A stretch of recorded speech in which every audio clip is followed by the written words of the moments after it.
Let's talk about the Republican insurance program. We all know how health issues work. You need antibiotics for strep throat. Your child falls and breaks an arm. You need immunizations. You decide to have a baby. You're diagnosed with diabetes. Pretty soon you're adrift on an ocean of expenses. We all need a life raft. The ACA was built to be that life raft. The ACA, or Obamacare, was passed under a Democratic president, but it was passed after 100 hearings and 161 amendments with bipartisan input. It's not perfect, but approximately 22 million more people have insurance now than they did before Obamacare. With a little improvement, Obamacare could be made even better. But the Republicans have decided they don't like Obamacare. They've made it a priority to sink the Obamacare life raft and replace it with something a lot less sturdy and a lot smaller. This life raft was built in 2 weeks in total secrecy with no public hearings, no input from patient advocates, and no opportunities for amendments. And senators have only about a week to decide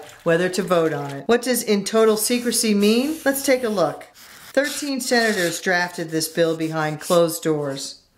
What percentage of these senators are white? What percentages are male? What percentage are over the age of 40? What percentage have a salary at least 7 times the national average? What percentage stand to get a big tax break from the plan? You guessed it, 100%. Here's how much each of the 13 senators make.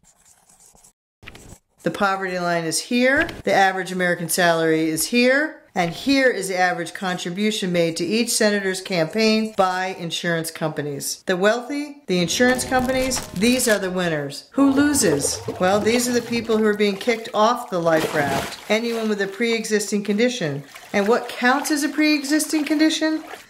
Pregnancy, cancer, diabetes, depression, any mental illness, Crohn's disease, multiple sclerosis, the list goes on and on. Also being tossed into the water, people over the age of 60, those who rely on Planned Parenthood, those who rely on Medicaid.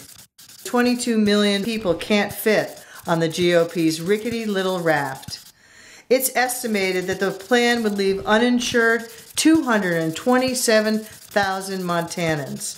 Under the GOP plan, the number of uninsured Montanans will double. The GOP plan caps Medicaid payments, putting at risk 3 out of 5 Montanans in nursing homes, 2 out of 5 Montanans with disabilities, 2 out of 5 Montanans surviving on low incomes, and 2 out of every 5 children in the state. That's a lot of Montanans for us to toss overboard. Meanwhile, what kind of insurance plan do the senators themselves have? And who's paying for this luxury liner of a congressional health insurance plan? You are. Obviously, this bill is cruel, grossly unfair, and preys on the weakest members of society while enriching the wealthiest. That's not what this country is about. The vote on the Senate bill is going to happen fast. It's essential for you to get in touch with Senator Daines and Senator Tester to tell them that you oppose this travesty of a bill. Let's keep Americans insured and healthy.